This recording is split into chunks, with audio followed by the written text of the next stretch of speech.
Halo, kamu lagi dengerin pengalaman membaca buku dari para teman baca yang tersebar di seluruh Indonesia di channel YouTube Resensi Buku.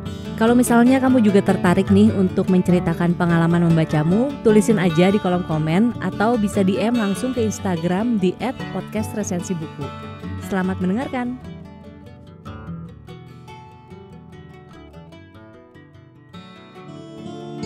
Halo, perkenalkan, aku Deci dari komunitas Semut Merah Kaizen.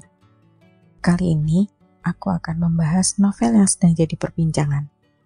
Novel juara pertama Lomba Ruang Menulis Bentang ini mempunyai judul yang provokatif, sehingga memancing keingintahuan untuk membacanya.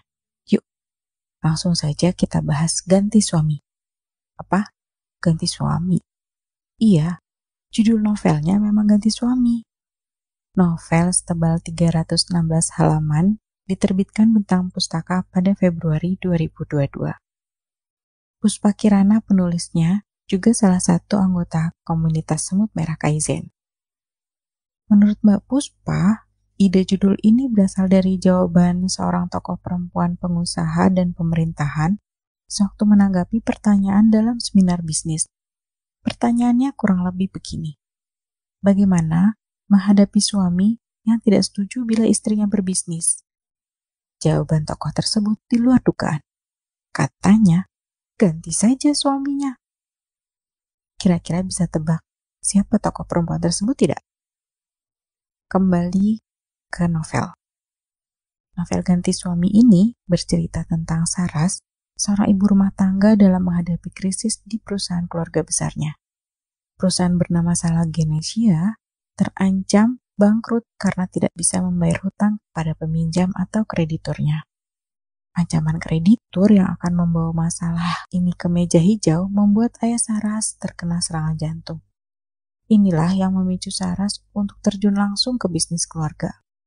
Padahal Saras tidak pernah berbisnis. Saras dikenalkan kepada Erlangga oleh Nindi, teman SMA-nya. Nindi memiliki bisnis kuliner yang cukup berhasil. Usaha tersebut hasil patungan dengan Erlangga. Erlangga merupakan salah seorang pemateri dalam seminar bisnis yang diadakan organisasi tempat Nindi bergabung. Ternyata Erlangga bersedia membantu Salagenesia dengan cara membenahi manajemennya. Bahkan, Erlangga bersedia mengucurkan dana dengan jaminan order Salagenesia. Sebenarnya di Salagenesia sendiri sudah ada Bagas, adik Saras, dan Haura istrinya. Tetapi Saras merasa kehadiran mereka belum optimal. Bahkan Saras tengah kesal dengan Haura yang berencana memesan mesin baru, padahal keuangan perusahaan sedang sekarat. Bagas awalnya keberatan atas kehadiran Erlangga. Namun melihat keberhasilan Erlangga meyakinkan buyer utama mereka untuk melakukan order kembali ke Salagenesia, Bagas mulai melunak. Di tengah perjuangan membenahi bisnis keluarga, Saras merasa Dewa, suaminya, kurang mendukung kegiatan Saras. Dewa seorang dosen di perguruan tinggi negeri. Dia sering mempertanyakan alasan Saras terjun ke bisnis keluarga. Dewa juga menanyakan kesiapan Saras membagi waktu antara bisnis dan keluarga. Bisnis yang makin sibuk membuat Saras sering pulang malam. Banyak janji dengan anak-anak yang diingkari. Anak-anak memendam kecewa, Saras memendam rasa bersalah. Sampai suatu hari, terjadilah peristiwa yang makin menjauhkan Saras dengan anak-anak. Pusing banget jadi Saras. Niat baiknya banyak mendapat halangan. Setelah dia menyangka semua berjalan sesuai rencana, ternyata seorang pengkhianat membalikkan keadaan di depan mata dan hampir menghancurkan segala yang telah dibangun. Jalan terakhir adalah menjual ke Salagenesia. Apa ini akhir perjuangan Saras dan Salagenesia? Lihat dulu bukunya. Meskipun judulnya provokatif, banyak nilai edukatif dalam Ganti Suami. Salah satunya, Salagenesia berbisnis tidak menggunakan pinjaman bank. Sisi baik dari keputusan ini, saat usaha sulit, tidak repot memikirkan pembayaran bunga dan denda.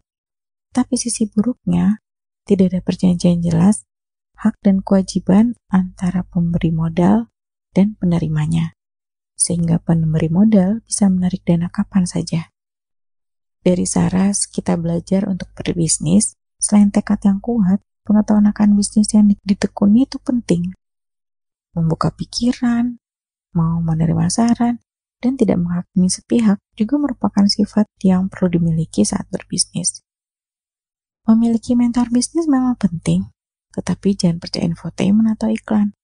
Kalau perlu, selidiki rekam jejak calon mentor. Dan jangan lupakan faktor kesamaan visi sehingga bisnis bisa maju bersama. Konflik yang ditampilkan sepanjang buku ini adalah mengenai benturan antara bisnis dan keluarga. Persoalan klasik yang real terjadi, tetapi eksekusi manis dari Mbak Puspa membuat kita merasakan naik turun perasaan Saras. Meskipun kadang kesal dengan cara Saras yang cepat berasumsi, tapi mengabaikan fakta yang terlihat. Satu lagi nih, cara Mbak Puspa menyelipkan teka-teki tentang pria di sekitar Saras. Jadi kita tuh menebak-nebak, siapa nih yang beneran sayang dan siapa yang pakai topeng. Meskipun dari awal sudah menebak, tapi ya tetap suka ya dengan ending yang ada. Setuju sih sama Mbak Puspa. Saat cara pandang kita berubah, maka kita seolah memasuki dunia baru yang lebih indah. Nah, sukses terus Mbak Puspa dan ganti suami.